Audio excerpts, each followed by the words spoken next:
6 नवंबर को रजिस्टर किए हुए 11 लाख लोग जेल भरो आंदोलन करेंगे।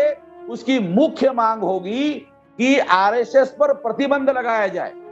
और आरएसएस आतंकवादी संगठन है, आरएसएस दहशतवादी संगठन है। आरएसएस के लोगों को अजमेर बम ब्लास्ट में आजीवन कारावास हुआ। पीएफआई के लोगों के विरोध में ये कहते हैं कि सबूत है, मगर पीएफआई के लोगों के पास किसी प्रकार का सबूत है इसका कोई टीवी में रिकॉर्ड आया नहीं है। तो 6 नवंबर को 11 लाख लोग जेल में लेके जाकर हम लोग उसमें आरएसएस पर प्रतिबंध लगाने की मांग कर रहे हैं।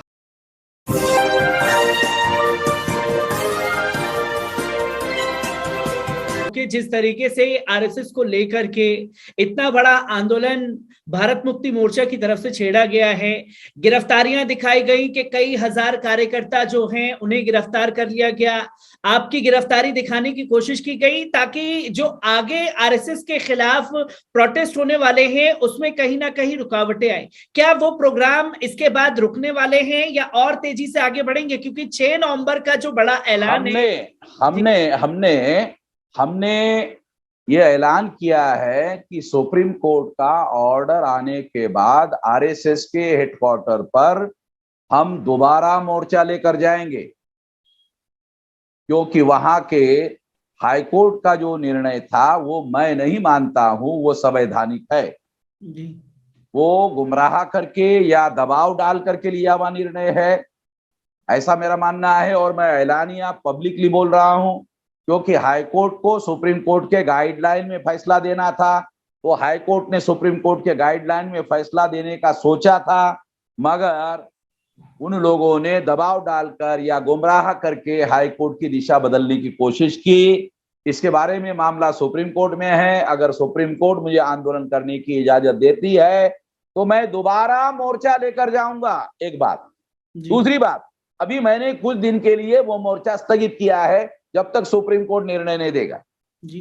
दूसरा, उसके पहले मैंने 4 चरणों का दूसरा आंदोलन शुरू कर दिया जी कि 14 अक्टूबर को हम सारे देश भर में धरना प्रदर्शन करेंगे, 674 जिलों में, 31 राज्यों में। उसके बाद हम लोग 21 अक्टूबर को हम लोग सारे देश भर में श्रृंखलाबद्ध उपवास का कार्यक्रम करेंगे। उसके बाद तीसरा कार्यक्रम है 31 अक्टूबर को प्रदर्शन रैलियां होगी डिस्ट्रिक्ट लेवल पर सारे देश भर में। और चौथा चरण का कार्यक्रम है 6 नवंबर को रजिस्टर किए हुए 11 लाख लोग जेल भरो आंदोलन करेंगे। उसकी मुख्य मांग होगी कि आरएसएस पर प्रतिबंध लगाया जाए। और आरएसएस आतंकवादी संगठन है, आरएसएस दहशतवादी संगठन है। आरएसएस के लोगों को अजमेर बम ब्लास्ट में आजीवन कारावास हुआ। पीएफआई के लोगों के विरोध में ये कहते हैं कि सबूत है, मगर पीएफआई के लोगों के पास किसी प्रकार का सबूत है इसका कोई टीवी में रिकॉर्ड आया नहीं है जी। मगर आरएसएस के कार्यकर्ता को अजमेर बम ब्लास्ट में आजीवन कारावास हुआ, इसके सबूत है हमारे पास। कोर्ट का जजमेंट है। मैं ही नहीं कह रहा हूं आतंकवादी संगठन है, कोर्ट भी इस बात को मानता है। और उसके कार्यकर्ता को आजीवन कारावास हुआ। दूसरी बात, 18 जगह पर 18 सेंटरों पर आतंकवादी गतिविधियों के संबंध में आरएसएस पर महाराष्ट्र में केसेस चल रहे हैं।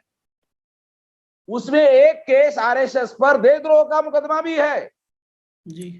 मुकदमा बाकायदा चल रहा है। तो हमारी मांग जो है वो मांग ये है कि हम उसको 6 नवंबर को 11 लाख लोग जेल में लेके जाकर हम लोग उसमें आरएसएस पर प्रतिबंध लगाने की मांग कर रहे हैं। ये मांग करने के लिए हम ऐसा आंदोलन करेंगे। क्योंकि सर ये उस समय पर आपका आगाज जो है आरएसएस के खिलाफ सामने आया है, जब देश में पॉपुलर फ्रंट ऑफ इंडिया को लेकर के बैन की तस्वीरें सामने आई, आरएसएस की बैन की तस्वीरें सामने आने लगी कि आरएसएस को भी बैन किया जाने लगा है। जिस तरीके से रुकावटें नागपुर में डालने की कोशिश की, मेरा सवाल सीधा ये है कि जो डराने की कोशिश की गई है भारत मुक्ति मोर्चा के लोगों को, क्या उस डर की वजह से ये प्रोग्राम रुकने वाले हैं, क्या इसी तरीके से आगे चलते रहेंगे आरएसएस के खिलाफ?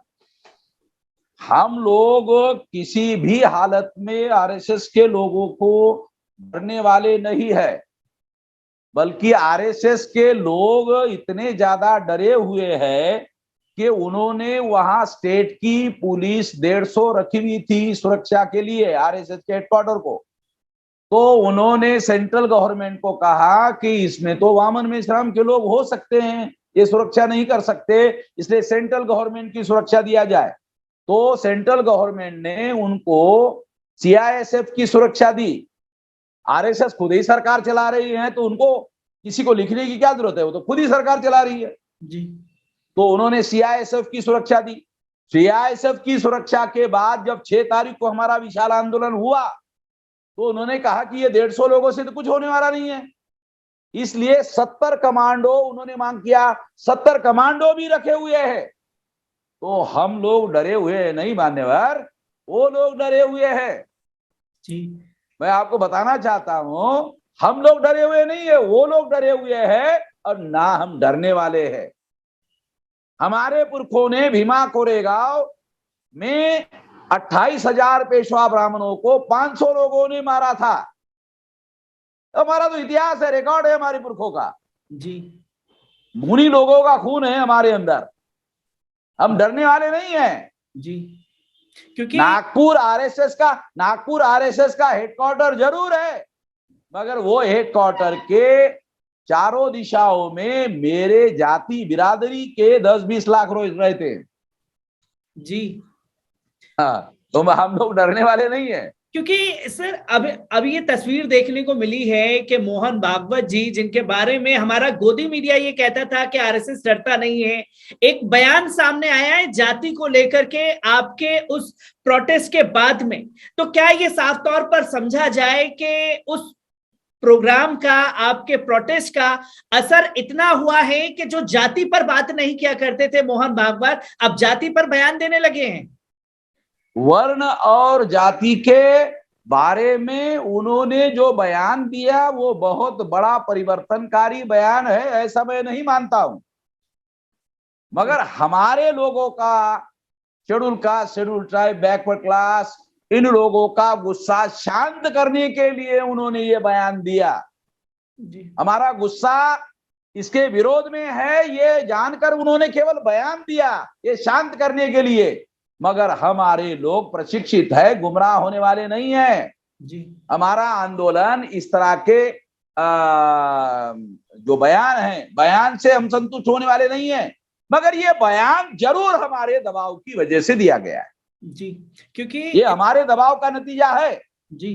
क्योंकि सर मैं ये जानना चाहता हूं, क्योंकि आरएसएस को लेकर के जो तमाम सबूत सामने आते रहे, आज से पहले जो दम आपने दिखाया कि अगर कोई प्रोटेस्ट करना है तो दिल्ली जाने की जरूरत नहीं है, वो आरएसएस हेडक्वार्टर के घेराव की वजह से भी सामने आ सकती है। तो क्या ये माना जाए कि कोई प्रोटेस्ट अगर होगा तो वो आरएसएस के खिलाफ अब छेड़ना जरूरी हो गया है? क्योंकि जगह जगह जो नफरत भरी तस्वीरें आ रही हैं वो इनकी तंजीमों द्वारा आ रही हैं। अमेरिका के लोग भी ये मान चुके हैं, अमेरिका का संसद भी ये कह चुका है कि 60 संगठन जो है वो कहीं ना कहीं आतंकवाद को बढ़ावा देने का काम कर रहे हैं। किस तरीके से देखा और समझा जा सकता है इन चीजों को? फिर देखो, आरएसएस के लोग केवल नफरत फैलाने का काम कर रहे हैं, और ये नफरत फैलाने का काम कर रहे हैं, ये मैं ऐसा मानता हूं छोटा मामला है नफरत फैलाने का मामला।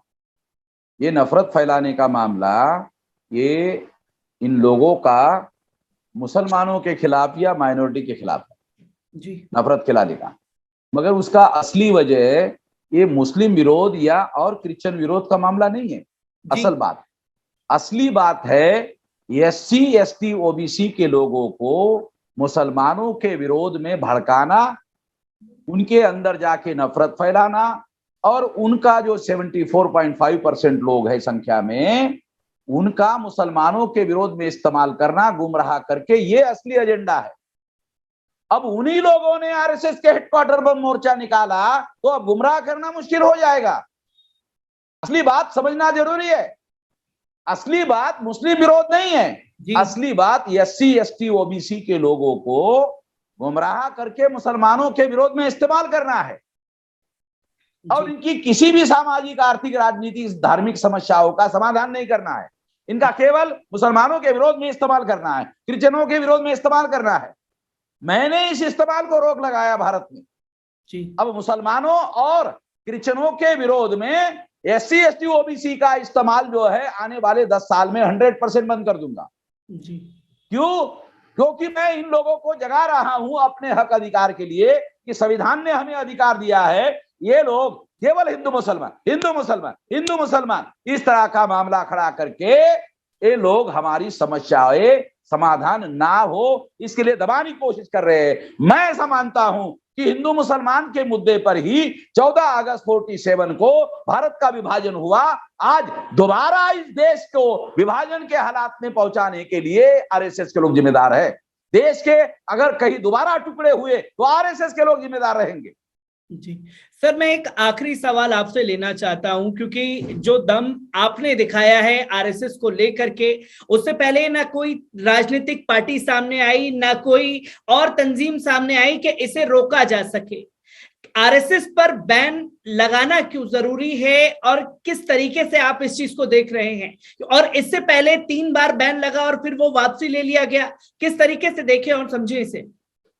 इसे 2-3 तरीके से समझा जा सकता है। एक तो आरएसएस संविधान विरोधी लोगों को भड़काने का काम करता है, संविधान के विरोध में लोगों को भड़काता है कि ये तो विदेशी लोगों के निगरानी में तैयार किया हुआ संगठन जी, मतलब संविधान ऐसा कहता है। जबकि 46 में ये चुनाव हुआ, 2 सितंबर 46 को प्रधानमंत्री जवाहरलाल नेहरू को बनाया गया, इंटरिम गवर्नमेंट बनाई गई और इंटरिम गवर्नमेंट के नेतृत्व में चुनाव हुआ जी।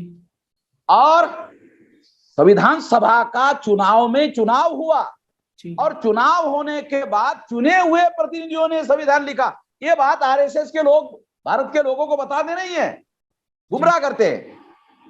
तो ये संविधान विरोध में लोगों का जनमत बनाने के लिए ऐसा कहते हैं जी। दूसरी बात मैं आप लोगों को बताना चाहता हूं कि हम लोग आरएसएस के विरोध में प्रतिबंध लगाने की बात करने की एक वजह की संविधान के विरोध में बात करते हैं। हमारा क्या कहना है, आर्टिकल 19 के तहत या संविधान ने यह अधिकार दिया है कि कोई भी नागरिक जो है, अगर उसको ऐसा लगता है कि संविधान में अमेंडमेंट करने की जरूरत है, आरएसएस को ऐसा लगता है कि अमेंडमेंट करने की जरूरत है, कर सकते हैं, अमेंडमेंट कर सकते हैं। मगर संविधान बदलने का अधिकार जो है, संविधान बदलने के लिए लोगों को तैयार करना, ये संविधान द्रोह है और संविधान द्रोह देशद्रोह है जी। ये देशद्रोह का काम आरएसएस के लोग कर रहे हैं। दूसरी बात, आरएसएस जो है ये आतंकवादी गतिविधियों में शामिल है, ये अजमेर बम ब्लास्ट के केस से प्रमाणित होता है। दूसरा कारण है इन पर प्रतिबंध लगाया जाए। तीसरा कारण ये है कि अभी भी 18 केसेस आतंकवाद के आरएसएस के लोग फेस कर रहे हैं जी। तो इस वजह से हमारा ये मानना है कि इन पर प्रतिबंध लगाया जाए। हम लोग आने वाले समय में सारे देश भर में इसके लिए आंदोलन करेंगे और मैं देश के समस्त लोगों को, सभी पार्टी और संगठन के जो लोग हैं, उनको आरएसएस के लोगों ने डरा कर रखा हुआ है, सारे देश भर में डर फैलाया हुआ है। ये डर को खत्म करने के लिए हमने ये मोर्चा निकाला।